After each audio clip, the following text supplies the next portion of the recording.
네, 안녕하세요. 고려대학교 산업경영공학과, 서울대학교 산업공학과 DSPA 연구실의 천재원 석사 과정입니다.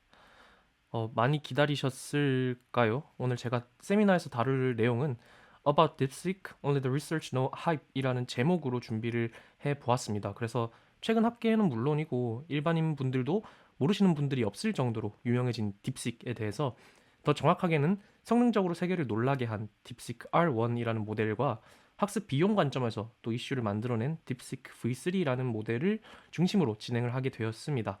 참고로 오늘 말씀드리는 많은 방법론들이 사실 딥식4의 이전 연구들 내지는 플래그십 모델들에서 선제적으로 적용이 되었던 부분들이 있습니다. 그래서 혹시 더 궁금하신 분들은 해당 논문들을 한번 보시는 것도 좋을 것 같네요. 네, 발표는 다음과 같은 순서로 진행하도록 하겠습니다. 먼저 인트로덕션입니다. 저는 이걸 딥식 임팩트라고 부르고 싶은데요. 제 생각에는 특히나 오늘날의 정치, 경제적인 여러 이슈들이 있었고 그런 것들과 맞물리면서 어떻게 보면 챗 GPT가 처음 릴리즈 되었을 때보다도 이슈의 충격으로 보자면 더 크지 않았나라고 생각을 합니다. 그런데 이게 사실 이 딥식과 같은 모델을 만드는 것을 연구하는 이런 연구자 입장에서는 마냥 그렇게 긍정적이지만은 않았던 것 같습니다. 인터넷에 수많은 석학들, 플레이어들, CEO들 모두 의견이 꽤 나뉘는 부분들이 있었고요. 그만큼 개인적으로는 객관적인 기술 리뷰를 하는 것이 좀 어려웠던 것 같습니다. 그럼에도 불구하고 오늘은 제목에 걸맞게 최대한 객관적으로 이 딥식을 영구적으로 접근을 해서 어떤 것들을 배워갈 수 있을까에 대한 정리를 해보았습니다. 그 전에 추후에 발생할 수 있는 혼동을 방지하고자 하나 확실하게 짚고 넘어가면 좋을 것 같은데요. 사실 딥시익은 엄밀히 말하면 모델을 만든 회사이기 때문에 비유하자면 챗 GPT가 아니라 오픈 AI에 해당합니다.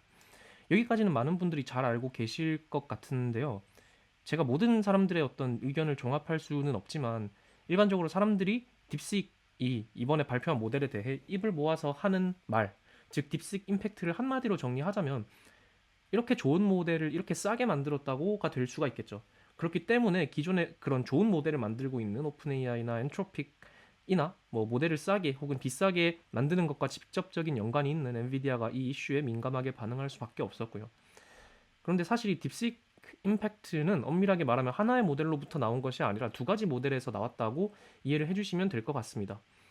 우선 이렇게 좋은 모델에서 이렇게 좋은 모델에 해당하는 모델은 딥시크 R1이라는 모델입니다. 얼마 전 공개된 오픈AI의 최고 사양 추론 모델, 여러분들이 챗GPT를 이용하고 계신다면 O1이라는 이름으로 알고 계실 수도 있는 이 모델을 따라잡았다라는 이슈로 사실상 표면적인 뜨거운 감자격의 모델이라고 생각을 해주시면 될 것 같습니다. 사실 지금까지는 그 어떤 분야에서도 오픈AI의 독점 모델 라인, GPT-4나 O1과 같은 모델들 등과 비슷한 정도의 성능이라도 내는 것은 거의 불가능했던 판국이었는데요. 이 와중에 딥시크에서 R1이라는 이름의 모델을 오픈소스, 즉 쉽게 말해서 무료로 다운받을 수 있는 형태로 인터넷에 덜컥 올려놓고 그걸로 논문까지 공개를 하니까 파장이 이렇게 크게 커지는 것도 이상할 것도 아니죠. 여기서 이 추론 모델이라는 것이 무엇인지 궁금하실 분들이 계실 것 같은데요. 뒤에서 더 자세하게 말씀드리겠지만 간단하게 소개를 드리자면 이 O1이라는 모델처럼 동작하는 모델입니다. 아래쪽에 보시면 제가 이전에 칸이라는 논문 리뷰를 할 때 O1 모델로부터 도움을 좀 받았었고 그 예시를 좀 가져와 봤습니다. 원래의 챗 GPT라면 이렇게 퀘스천을 던지면 이에 대한 앤서를 뱉어주는 것이 기본 구조였는데 써보신 분들은 아시겠지만 이제 저 퀘스천과 앤서 사이에 저렇게 thought for 23 seconds라는 새로운 섹션이 추가된 것을 확인하실 수가 있습니다. 그리고 저걸 클릭을 해서 보면 저렇게 주저리 자기 혼자 무언가를 얘기하고 있는 걸 할 수가 있고 이가 곧 일반 거대 언어 모델과 추론 모델을 구분짓는 요소입니다.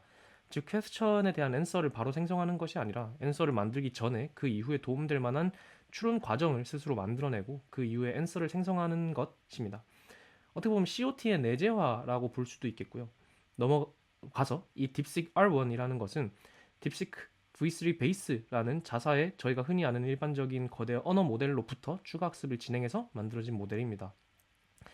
그리고 이 딥식 V3가 이렇게 좋은 모델을 이렇게 싸게 만들었다고 해서 이렇게 싸게 만들었다고에 해당하는 모델입니다. 관련된 뉴스나 이슈에 민감하신 분들이라면 이 모델이 그 H800이라는 비교적 저사양의 GPU로 학습된 모델이라는 설명도 추가로 드릴 수가 있겠네요. 이 딥시크 V3가 매우 적은 컴퓨팅 자원으로 성공적으로 훈련에 성공한 Pre-trained Language 모델에 해당합니다. 이 PLM은 V3 베이스에 해당하고요. 여기에 저희가 통상적으로 오늘날 많이 이용을 하는 SFT의 RL까지 해서 인스트럭션 모델을 만드는 방법과 동일하게 딥시크 V3라는 모델을 만든 것이죠. 그리고 이 두 모델 모두 딥시크 R1을 만드는데 어떠한 방식으로든 참여를 하는 모델이다라고 설명을 드릴 수가 있겠습니다. 그래서 이 두 모델의 학습 과정을 도표로 만들어 보면 이러하고요. 궁금하신 분들은 지금 혹은 나중에 다 보고 돌아오셔서 해당 플로우 차트를 참고하시는 것도 좋을 것 같습니다. 어쨌든 이런 배경 하에서 딥시크에 대한 오롯이 영구적인 관점에서의 리뷰를 진행을 해보고자 합니다.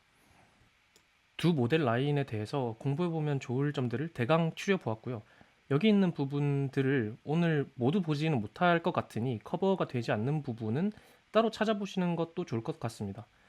딥시크 V3의 경우에는 앞서 말씀드린 것처럼 실제 계산 효율화와 관련 있는 거대 언어 모델이기 때문에 에피션시와 관련된 인사이트 및 대기업의 프리트레인 레시피에 대해서 엿볼 수 있는 것들이 많은 논문 내진 모델입니다.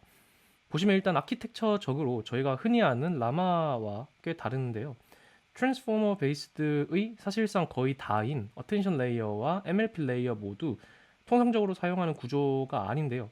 어텐션 레이어의 경우에는 멀티 헤드 어텐션 내지는 그룹 쿼리 어텐션이 아니라 멀티 헤드 레이턴트 어텐션이라는 것을 사용을 하고 있고 FFNN 레이어 또 MOE 구조를 채택을 하고 있습니다.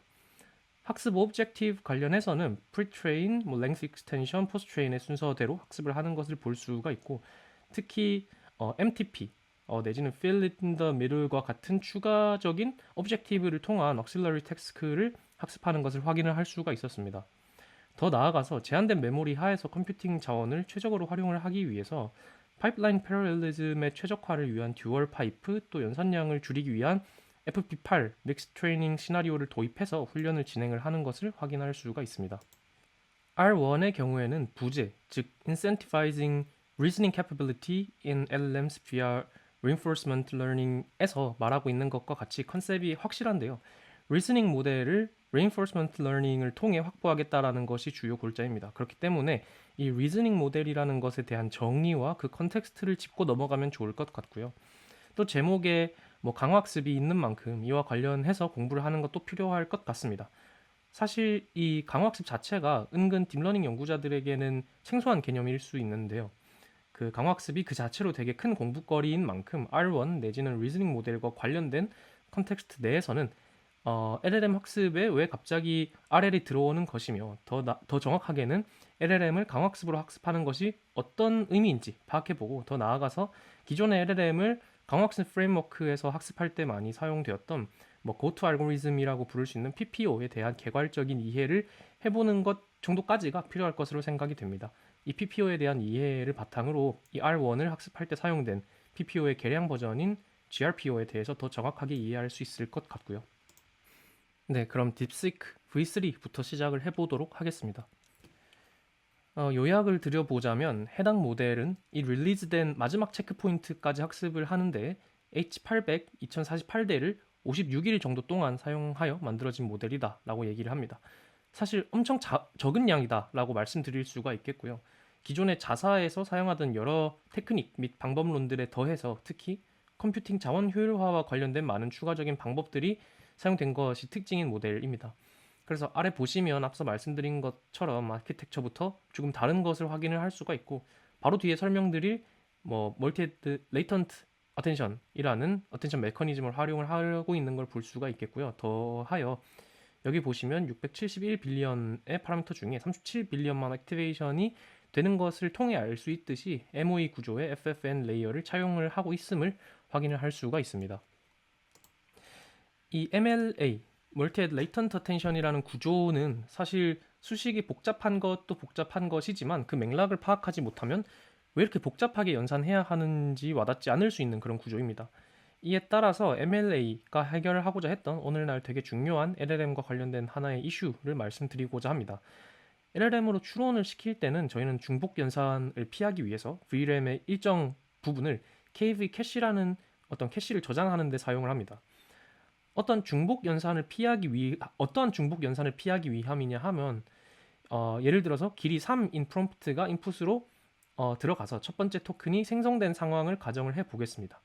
그럼 일단 이 첫 번째 토큰이 생성되었을 시점을 생각을 해보면 길이 3의 프롬프트가 인풋으로 들어가서 여기 파란색 화살표 위치에서 그 첫 번째 토큰을 생성하기 위한 정보가 만들어졌겠죠.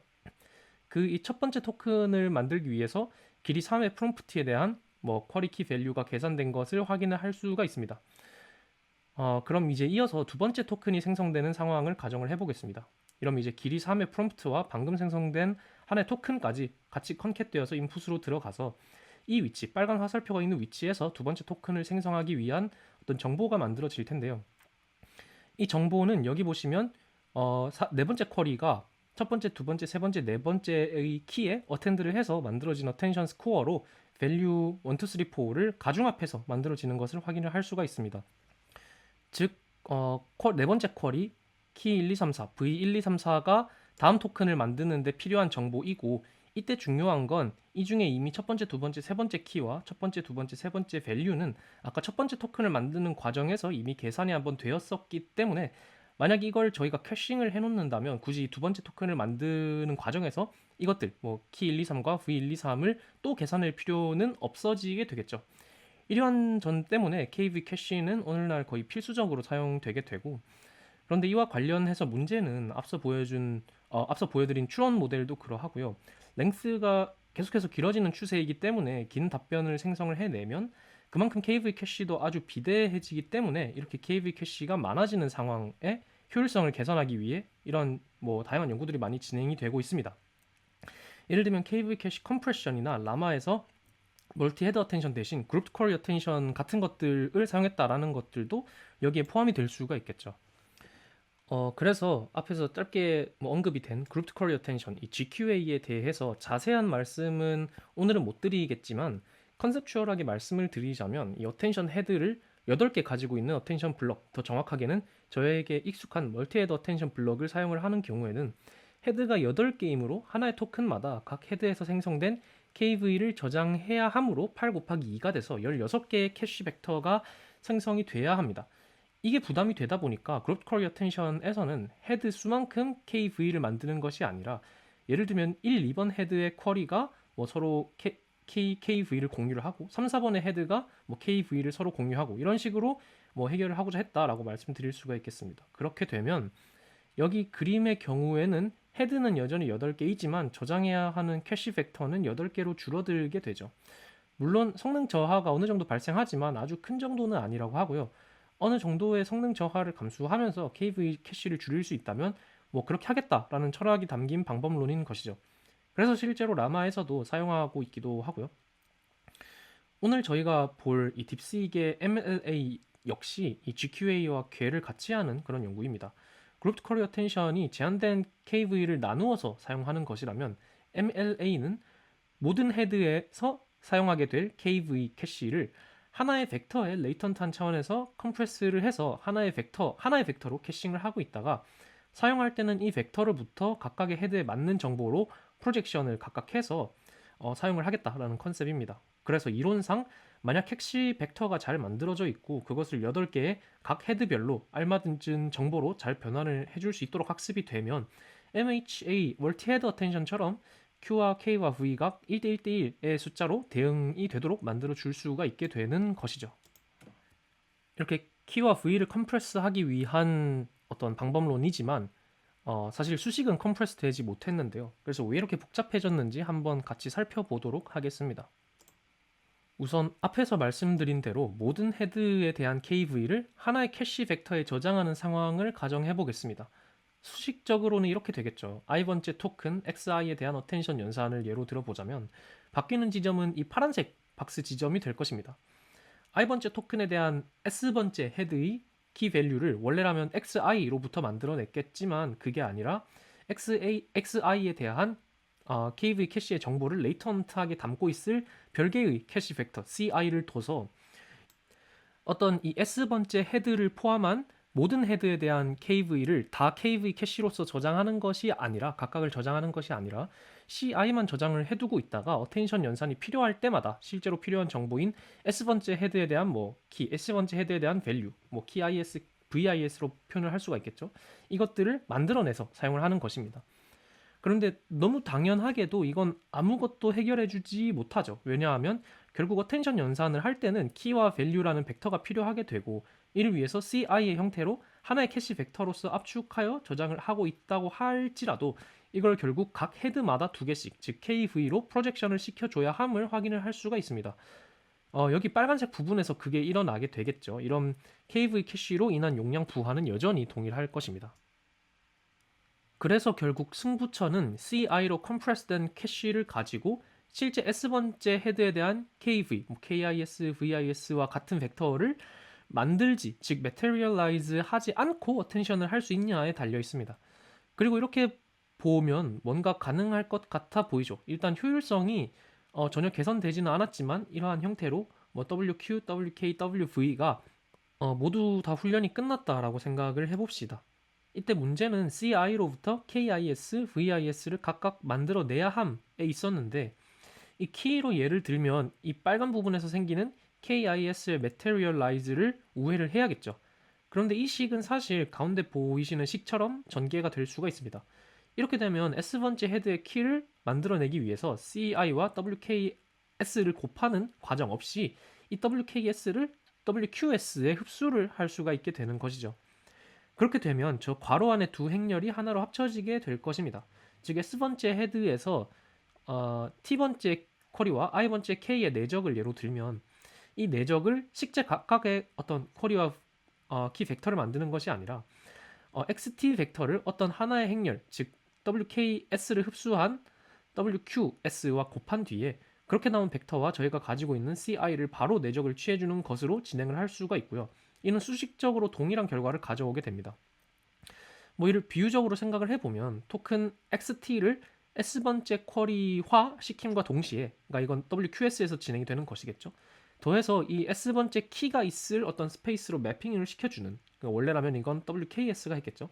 이 두 가지 트랜스포메이션을 하나의 웨이트 매트릭스로 하는 것으로 이해를 할 수가 있겠습니다. 결국 쿼리 매트릭스와 키 매트릭스가 합쳐지는 것이 어떻게 보면 살짝 카운터 인투이티브 할 수가 있지만 하이 레벨에서 생각을 해보면 XT 토큰을 쿼리 스페이스에 매핑을 하고 CI 캐시를 키 스페이스에 매핑을 한 후에 그 둘의 내적 어텐션 스코어를 계산을 하는 것이나 원래라면 그게 아니라 애초에 이 XT 토큰을 쿼리화 해줌과 동시에 CI 캐시와 바로 내적할 수 있게끔 키 스페이스로까지 보내주는 것으로 이해를 할 수가 있습니다.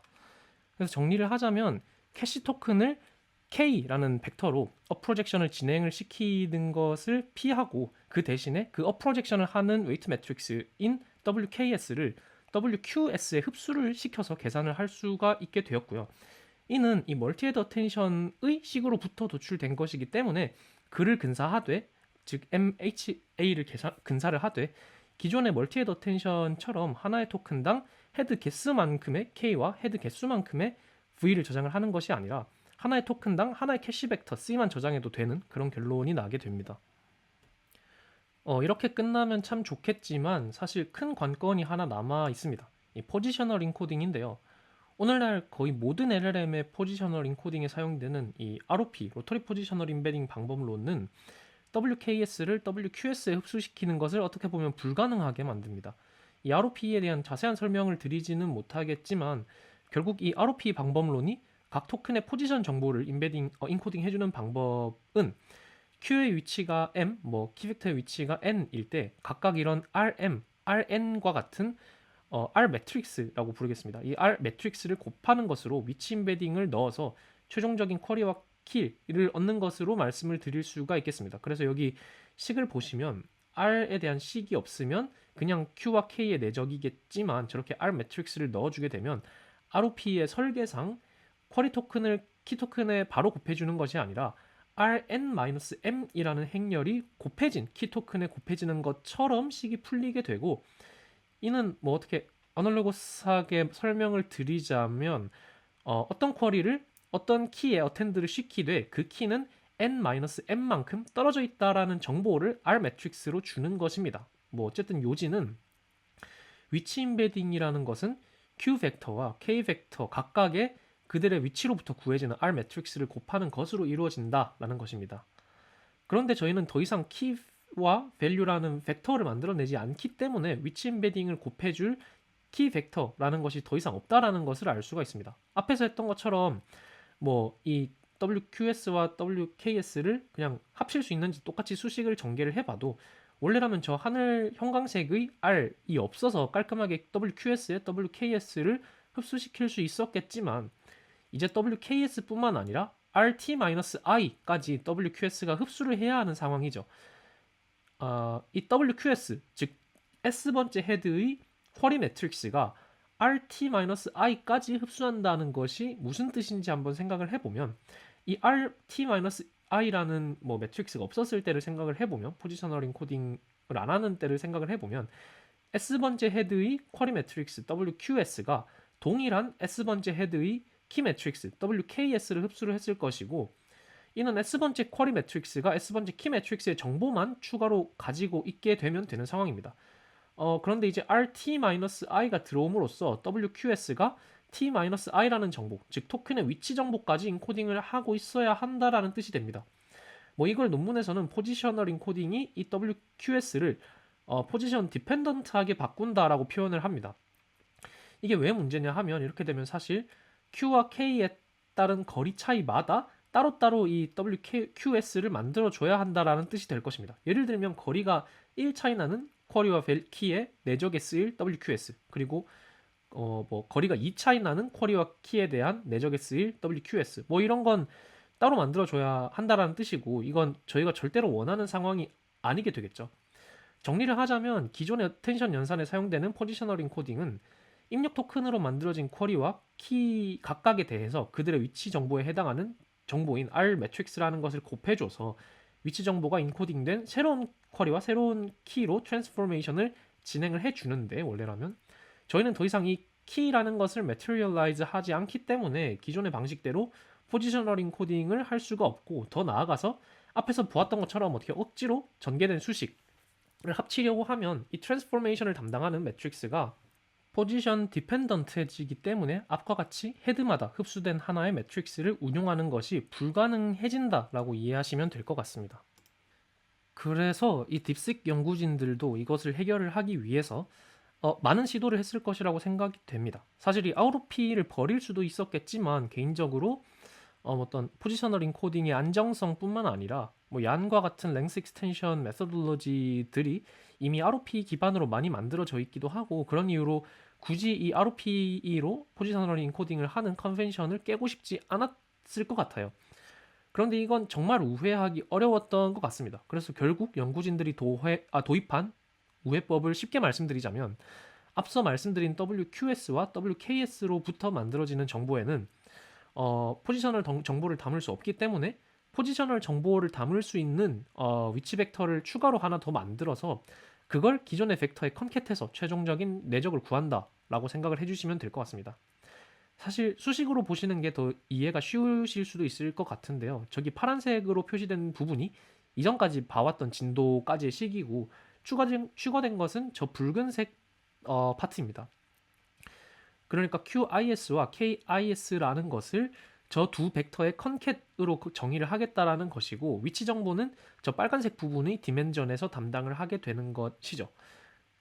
이게 어떻게 앞에서 말했던 문제를 해결하게 되느냐면 사실 문제는 WQS가 WKS를 흡수해서 그러니까 키 벡터를 직접 만들지 않는다라는 이유에서 파생이 되었고 키 벡터를 만들어야 하지 않는 이유는 저희가 본래의 목적 하나의 CI 캐시가 전체 헤드의 키와 전체 헤드의 밸류를 대신해야 하기 때문이었죠. 이 빨간색 부분에서는 포지셔널 인코딩을 위해서 포지션 인코딩용 어떤 키 벡터를 추가로 만들어 줍니다. 그럼 결국에 다시 이 키 벡터를 만들게 되고 KV 캐시의 문제가 다시 생기는 것이 아닌가라고 생각을 하실 수가 있겠지만 이 포지셔널 인코딩용 키 벡터는 여기 보시는 것처럼 헤드마다 따로 이렇게 만들어 주는 것이 아니라 헤드마다 모두 같은 포지셔널 인코딩용 키 벡터를 사용을 하는 것을 확인을 할 수가 있습니다. 그래서 결론적으로 원래라면 하나의 어텐션 블럭에서는 헤드 개수만큼의 K와 헤드 개수만큼의 V를 가지고 있었어야 했겠지만 이제는 그것들을 모두 레이턴 차원에서 컴프레스해서 가지고 있을 캐시 벡터 CI라는 것과 포지셔널 인코딩용으로 가지고 있을 벡터를 추가로 가지고 있으면 되는 것이죠. 정리하자면 이 CI라는 벡터는 물론 하나의 어텐션 블록당 하나만 만들어지지만 각 쿼리 헤드마다 다른 정보를 줄 수 있도록, 그러니까 MHA처럼 동작하게 하기 위해서 각 헤드의 WQS마다 각기 다른 WKS를 흡수시키는 것을 확인을 할 수가 있고, 포지셔널 인코딩 벡터는 마찬가지로 텐션 블록당 하나만 만들어 두고 이는 이제 각 WQS에 흡수시키지는 않지만 그냥 전 헤드에 걸쳐서 사용을 하도록 하는 방식으로 우회했다라고 설명을 드릴 수 있을 것 같습니다. 뭐 조금 위험한 유추적인 설명을 드리자면 캐시 벡터에는 실제 어텐션 정보가 들어있기 때문에 각 헤드마다 다른 정보를 사용하도록 이렇게 하지만 뭐 포지션 인코딩용 벡터는 어차피 헤드가 다르더라도 이 토큰의 위치가 어디다라는 정보는 굳이 헤드마다 다르게 주지 않아도 되기 때문에 이런 구조를 채택을 하는 것이 말이 된다 라고도 비유적으로 말씀드릴 수가 있겠네요. 그래서 이 논문에 나와 있는 피규어는 이렇게 되어 있는데요. 사실 이걸 뭐 풀어서 더 알기 쉽게 설명을 해드렸던 것이고요. 추가적으로 말씀을 드리자면 이 쿼리 벡터도 어, 제가 보기에는 굳이 필요 없을 것 같긴 한데 이 전체 뭐 WQS의 풀 매트릭스가 아니라 이것의 로우 랭크 버전인 매트릭스 두 개로부터 이 쿼리가 나오는 식으로 구성이 되어 있다라고 추가적으로 말씀드릴 수가 있을 것 같고요. 또 제가 설명에서 생략을 했지만 이 밸류 토큰의 경우에는 뭐 키는 이해가 되는데 밸류는 어떻게 되는 건지 이제 궁금하신 분들이 계실 것 같은데 이 밸류 토큰의 경우에는 아웃풋 매트릭스인 WOS에 흡수가 된다라고 말씀을 드릴 수가 있을 것 같습니다. 그럼 넘어가서 이 FFN 구조에 사용된 MOE 구조에 대해서 잠깐 말씀을 드리도록 하겠습니다. 사실 이 MOE에 대해서는 저희 연구실의 다른 세미나에서도 많이 이야기가 되었고 많은 분들에게 그렇게 생소한 개념은 아닐 것이라고 생각이 되어서 개념적으로만 짚고 넘어가면 좋을 것 같은데요. 이 컨셉추얼하게 이 MOE라는 것이 어떻게 보면 여기 양 끝단의 장점만 가지고 오고자 하는 시도라고 보시면 될 것 같습니다. 저희가 통상 모델을 이루는 파라미터가 크면 당연히 이 많은 파라미터를 사용을 하기 위해서 많은 연산을 해야 하고 그럼에도 불구하고 이로부터 얻을 수 있는 성능적인 개선이 있었죠. 반대로 효율성을 위해서 파라미터를 줄인다면 연산도 적게 해도 되지만 그에 따라 성능적인 면에서는 손해를 보게 됩니다. 이 MOE는 애초에 파라미터의 수 자체는 많이 가지고 가되 이 많은 파라미터를 항상 다 사용할 필요는 없을 것이고 오히려 어떤 토큰을 처리하느냐에 따라서 실제로 핵심적으로 사용해야 되는 파라미터는 되게 일부분일 것이다 라는 철학으로부터 파생되었다고 생각하시면 됩니다. 그러니까 말 그대로 인풋 토큰이 들어오면 이 토큰을 어떤 일부분의 파라미터를 사용할 것인가를 결정을 한 다음에 그 사용해야 할 필수적인 파라미터만 사용을 해서 포워딩을 진행을 하게 되고요. 이로 인해서 많은 파라미터로부터 오는 성능적인 개선과 적은 연산으로부터 얻어지는 효율성까지 둘 다 얻을 수 있는 그런 구조라고 생각을 해주시면 될 것 같습니다. 그래서 이 MOE의 수식 같은 경우에는 짧게 설명을 드리자면 이 인풋 토큰 UT가 들어왔을 때 이 MOE라는 FFNN 레이어를 거치고 나면 어떻게 아웃풋인 뭐 H'T가 만들어지냐에 대한 부분입니다. 천천히 수식을 보시면 다 이해가 되시겠지만 짧게 설명을 드리자면 우선 이 H'T 텀은 레지듀얼하게 올라오는 UT 정보와 고정적으로 항상 사용되는 일부분의 파라미터들, 이 각각의 어떤 파라미터들을 엑스퍼트라고 한다면 항상 고정적으로 활성화되는 이 NS개의 엑스퍼트로부터 처리되는 정보들의 텀이 여기 초록색으로 표시가 되어 있습니다. 이 각각의 엑스퍼트, 즉 FFNI의 경우에는 저희가 잘 알고 있는 피드포워드 네트워크라고 생각을 하시면 되고요. 그러니까 이 MOE 안에는 엑스퍼트라고 불리는 다수의 어떤 독립적인 FFN 레이어가 들어있는 것입니다. 어쨌든 그 FFN들, 그 엑스퍼트 중에서 NS개는 항상 사용이 되고요. 그리고 NR개의 조건적으로 활성화가 되는 엑스퍼트들은 그 중에 이 UT를 처리하는 데 필수라고 생각되는 몇 개의 엑스퍼트들만 골라서 사용을 하는 것을 볼 수가 있습니다. 여기에 그 사용할 개수는 KR로 하이퍼 파라미터인 것을 확인을 할 수가 있죠. 뭐 추가적으로 딥식 V3에서는 이 MOE의 로드 밸런스 억실러리 로스를 없애기 위해서 간단한 트릭을 사용을 하는데 그 부분은 그렇게 중요하지는 않은 것 같아서 일단 넘어가도록 하겠습니다. 네, 여기까지가 아키텍처에 대한 개괄적인 설명이었고요. 여기에서는 V3를 프리트레인 시킬 때 진행했던 특이한 어떤 추가적인 오브젝티브가 있어서 설명을 드리고자 합니다. 이 멀티 토큰 프레딕션 오브젝티브인데요. 목적은 LLM이 next 토큰뿐만이 아니라 뭐 n번째 뒤에 있을 토큰에 대한 정보도 잘 담을 수 있게 하도록 하기 위함입니다. 그래서 간단하게 말하자면 뭐 첫 번째, 두 번째, 세 번째 이렇게 저 뒤에 있을 토큰도 맞추도록 학습을 하는 것이고요. 이건 근데 어디까지나 학습의 목적인 것이고 실제로 이걸 뭐 추론 과정에서 next 토큰을 생성하게 하거나 뭐 그렇지는 않습니다. 어쨌든 이 어떻게 하는지를 살펴보면 오른쪽에 있는 두 개의 그림을 지우고 왼쪽만 보면 기존의 next 토큰 프레딕션을 하는 것을 볼 수가 있고요. 이 모델이 여기 적힌 것처럼 메인 모델, 즉 저희가 최종적으로 사용하고자 하는 모델입니다. 그리고 저 오른쪽에 있는 두 개의 추가적인 블럭이 각각 두 번째, 세 번째 토큰에 대한 프리딕션의 로스가 흐르는 부분입니다. 가운데 있는 저 next 토큰을 학습하는 모듈을 살펴보면 왼쪽에 저희의 메인 모델의 last hidden state로부터 정보를 받아오는 것을 확인을 할 수가 있고 저기에는 원래라면 next 토큰 프리딕션을 하기 위한 정보가 들어가 있겠죠. 이것과 이 next 토큰 프레딕션 모듈의 임베딩 레이어로부터 만들어진 벡터를 컨캣한 다음에 리니어 프로젝션으로 차원을 맞춰주고 고작 한 개의 트랜스포머 블록만 통과시킨 뒤에 next 토큰을 맞추도록 학습이 됩니다. 흐름을 생각을 해보면 저희가 컨캣한 두 가지의 정보는 뭐 만약에 제일 첫 번째 토큰 T1을 기준으로 생각을 해보면 T1으로부터 메인 모델을 통과해서 나온 T2를 맞추기 위한 라스트 히든 스테이트가 있고 이것을 T2의 실제 임베딩과 컨캣해서 하나의 트랜스포머 블록을 태우는 것이고 사실 저 생각해보면 저 메인 모델로 오는 라스트 히든 스테이트가 없다면 이 next 토큰 프리딕션 모듈은 고작 하나의 트랜스포머 블록으로 T2에 대한 T3를 예측을 해야 하는 상황이 될 것입니다. 이는 굉장히 챌린징 하겠죠. 그래서 이 메인 모델의 T1까지로부터 생성된 라스트 히든 스테이트가 여기 T2를 맞추는 것뿐만 아니라 T3를 맞출 수 있는 레프레젠테이션까지도 잘 담고 있도록 학습을 유도를 하는 것이죠.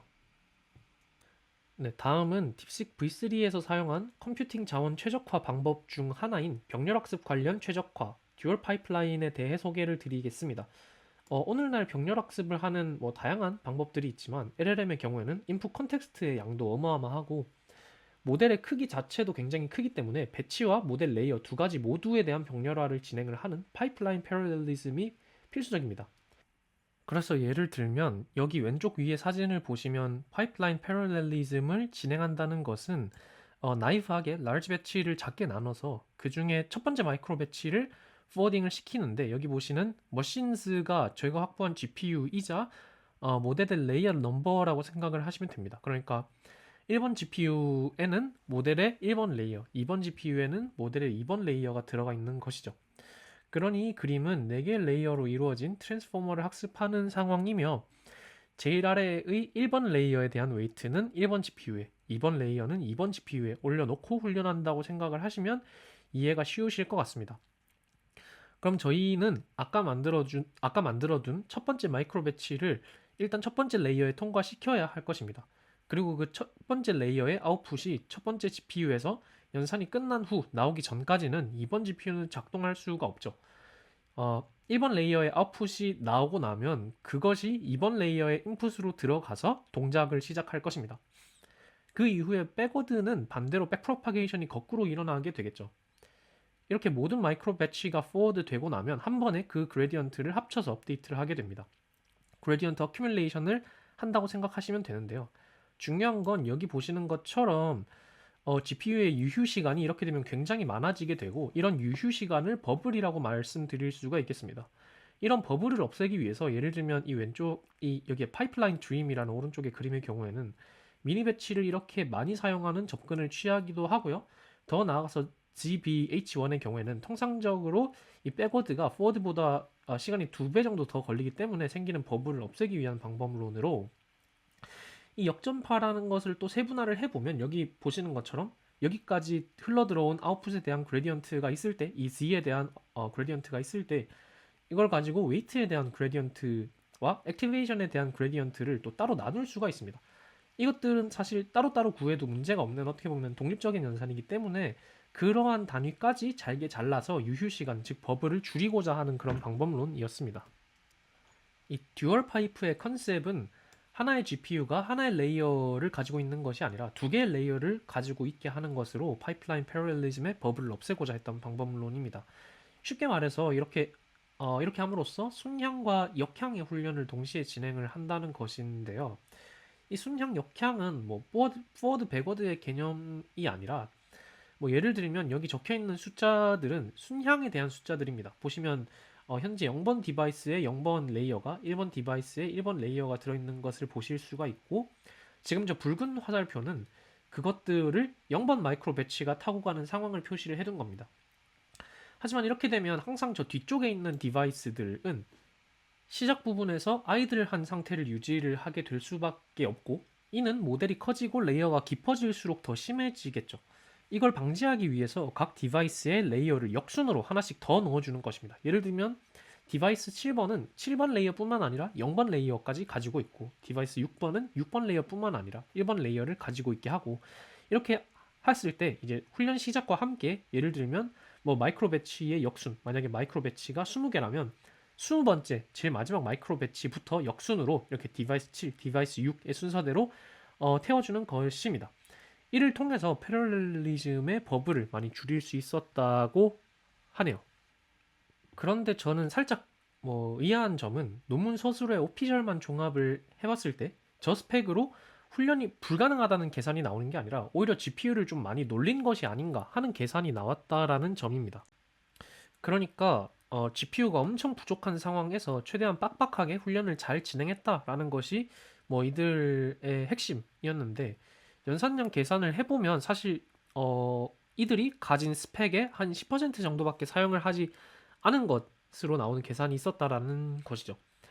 이건 제가 그냥 대충 해본 나이브한 계산이고요. 틀릴 수도 있겠지만 같이 이야기 나눠보면 좋을 것 같아서 준비한 장표입니다. 제가 뭘 계산을 해볼 거냐면요. 논문에서 딥식 연구진들이 밝힌 GPU 양과 총 훈련 시간이 나와 있기 때문에 그것을 토대로 이상적으로 그들이 가지고 있는 GPU를 모두 그 어떤 피크 유세지, 최대 유세지로 돌렸을 때 이상적으로 확보할 수 있는 최대한의 가능한 연산량을 구해보았습니다. 구해보면 오른쪽 아래와 같이 나오게 되고요. 분자에는 연구진들이 실제로 사용한 연산량을 넣어보았습니다. 이는 모델 파라미터 수 곱하기 입력 데이터 수 곱하기 어떤 플롭스 계산 상수인 6을 곱하는 것이 되겠죠. 이렇게 계산을 해보면 11% 정도가 나오는 것을 확인을 할 수가 있습니다. 그러니까 순수 연산량으로만 보면 달성 가능한 최대의 연산량에 비해서 이 연구진들이 56일 동안 사용한 연산량은 그의 11%밖에 되지 않는다라는 것입니다. 꽤 적은 수치인 것 같은데요. 물론 여기에는 GPU의 어떤 컴퓨테이셔널 타임만 고려가 되어 있는 것이고 커뮤니케이션 등 다른 시간은 제외한 시간이긴 합니다. 하지만 딥시크 V3 논문을 보면 병렬학습 중에 생긴 어떤 오버헤드 및 커뮤니케이션 메모리 코스트와 같은 연산 외적인 것들을 줄이려고 되게 많은 노력을 했던 것 같은데, 사실 알고 보면 거기에 들어간 시간이 최대 89%에 달할 만큼 아직 꽤 많았던 것이구나라고 위험하지만 어느 정도 가능성 있는 추측을 해볼 수가 있는 것이었죠. 제 생각에는 여전히 병렬학습과 관련한 어떤 추가적인 오버헤드 코스트가 꽤 높았구나라는 것을 생각을 해볼 수가 있는 지점이었던 것 같고요. 더해서 이 멀티헤드 레이턴트 어텐션의 경우에는 포워드 백워드 횟수가 어떻게 보면 많아지는 방법이다 보니까 그로 인한 메모리 바운드적인 시간에 걸려서 병목이 생긴 게 아닌가 싶습니다. MOE의 경우에도 여전히 다이나믹하게 처리해야 할 머리 아픈 것들이 아직은 많이 생기는 방법론이고요. 잘은 모르겠지만 그런 것들이 꽤 큰 요소로 작용했겠거니라고 생각을 하고 있습니다. 하지만 그와 별개로 그래도 저가인 GPU 중에서 FP8 호환이 되는 호펄라인의 H800을 영리하게 잘 골라서 실제로 어마어마한 시간인 56시간이라는 시간 내로 LLM 하나 굽는 것에 성공을 한 되게 멋진 모델이지 않나라는 생각이 개인적으로 드는 것 같습니다. 네, 다음으로는 딥시크 R1입니다. 사실 앞에서도 말씀드렸지만 이 모델이 내가 써봤는데 좋더라라고 말씀하시는 실질적인 모델에 해당을 하는 것이고요. 뭐 요약을 해드리자면 이 딥시크 R1 페이퍼에는 사실 딥시크 R1 말고도 딥시크 R1 제로라는 모델도 소개가 되어 있습니다. 각각 무엇인지 살펴보자면 이 딥시크 R1 제로는 Supervised Fine Tuning SFT 없이 Reinforcement Learning RL만으로도 Pre-trained Language 모델을 리즈닝 모델로, 즉 추론 모델로 만들 수 있음을 어떻게 보면 증명을 한 모델입니다. 실험적으로. 사실 영구적으로는 이 제로의 컨트리뷰션이 좀 더 많은 것 같고요. 딥시크 R1의 경우에는 실제로 영구적인 컨트리뷰션은 뭐 잘 모르겠고 우리 오픈소스로 저기 뭐 오픈 AI의 O1만큼 좋은 거 풀게 다운로드해서 그냥 써 뭐라고 얘기하는 것과 같은 뭐 여러 단계의 훈련을 좀 복잡하게 거치긴 하지만 최종적인 성능 및 사용성이 굉장히 좋은 제품으로서의 가치가 높은 모델이다라고 생각을 하시면 될 것 같습니다. 뭐 여기까지 보시면 키워드들이 있는데요. 딥시크 R1에 대해서 잘 이해하기 위해서는 예를 들면 이런 키워드와 관련한 배경을 알고 넘어가면 좋겠죠.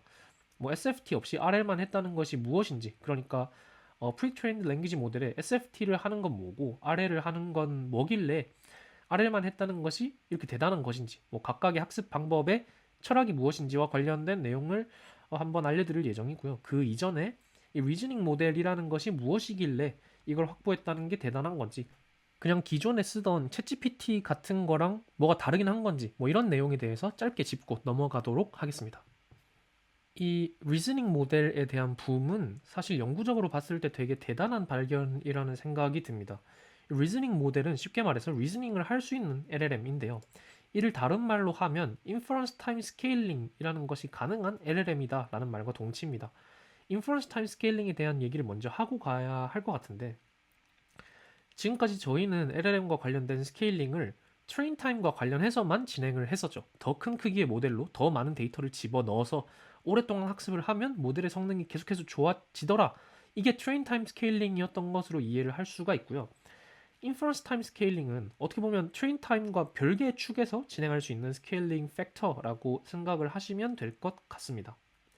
학습 시간을 늘리는 것이 아니라 그냥 똑같은 모델에 추론 시간만 늘려도 성능의 개선이 가능하다라는 것으로 이 리즈닝이라는 것을 앞에서 보셨던 것처럼 퀘스천에 대한 앤서를 생성하기 전에 답을 하기 위해 생성하는 절차나 패스라고 생각을 하면 이 리즈닝으로 인퍼런스 타임을 늘림으로써 최종 답변의 품질이 많이 좋아진다라고 생각을 할 수가 있겠죠.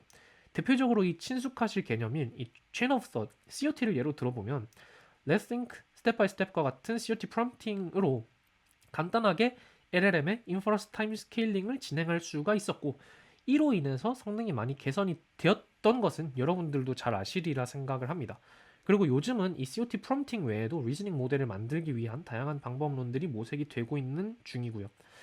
여기서 약간 이해하실 수가 있는 게 그냥 COT 프롬프팅 하면 알아서 쭉 리즈닝 할 텐데 이렇게 쉬운 방법을 놔두고 LLM이 길게 어떤 답변을 내게 하는 인퍼런스 타임 스케일링을 하도록 만드는 어떤 다른 방법론이 필요한가에 대한 생각을 하실 수도 있으시겠지만은 사실 이 LLM은 리즈닝을 뱉어내도록 학습된 적은 전혀 없는 모델이고, 물론 여기에 프롬프팅처럼 극복할 수 있는 부분도 COT 프롬프팅으로 COT 프롬프팅처럼 있었지만, 그렇게 생성되는 리즈닝은 최종 답변을 내놓는 것에 대한 옵티멀한 리즈닝 내지는 싱킹이 아닐 수도 있죠. 그런 것들을 보완을 하기 위해서 LLM이 양질의 리즈닝을 생성하도록 LLM의 추가적인 훈련을 하는 방법론들이 많이 나오고 있다라고 생각을 해주시면 될 것 같습니다. 리즈닝 모델에 대한 필요성과 컨셉은 이렇게 설명드릴 수가 있을 것 같고요. 이제 넘어가서 LLM에 대한 포스트 트레이닝에 대한 얘기를 좀 해보면 좋을 것 같습니다. SFT와 RL을 이야기하기 위해 필요한 부분이고요. 시작을 해보자면 우선 LLM의 프리트레인이라는 단계는 잘 아시는 것처럼 저희가 모으기 비교적 되게 쉬운 콜퍼스와 같은 형태의 뭐 위키피디아 같은 데이터들을 가지고 대규모로 학습을 하는 것을 뜻합니다. 그러니까 프리트레인은 그냥 이 세상에 존재하는 모든 지식과 논리를 그냥 깜지 쓰듯이 외우는 단계라고 생각을 하시면 되겠죠. 이렇게 만들어진 소위 프리트레인드 랭귀지 모델은 그냥 대규모 말뭉치로만 학습을 하였기 때문에 아직은 특정 태스크, 뭐 예를 들면 대화를 나눈다거나 하는 것들은 뭐 물론 잘할 수도 있겠지만 추가적인 학습 없이 그런 것들까지 잘할 것이다 라고 기대를 하기는 어렵겠죠. 그렇지만 일단 이 언어에 대한 기본적인 지식이 차고 넘치는 친구이기 때문에 저희가 목표로 하는 언어로 진행하는 어떤 특정한 태스크와 관련된 능력을 추가로 심어주기 위해서 그 태스크에 대한 포스트 트레이닝이라는 것을 진행을 하게 됩니다. 그러니까 SFT나 RLHF와 같은 용어가 익숙하신 분들은 그런 추가적인 학습이 다 이 포스트 트레이닝에 들어간다고 생각을 하시면 될 것 같아요. 하나의 특징으로는 이제 이 포스트 트레이닝에서는 데이터의 형식상 입력과 출력에 구분이 생긴다는 것입니다. 프리 트레인에서는 그냥 위키피디아를 넣어서 위키피디아를 100개 하는 식으로 학습을 했지만 이제 여기서는 예를 들면 아래에 나와 있는 것처럼 감성 분석 태스크에 대한 포스트 트레이닝을 한다라고 얘기를 하면 이렇게 입력은 센텐스가 들어가고 출력은 그에 대한 감성, 뭐 포지티브, 뉴트럴, 네거티브와 같은 것들로 나뉘게 되겠죠.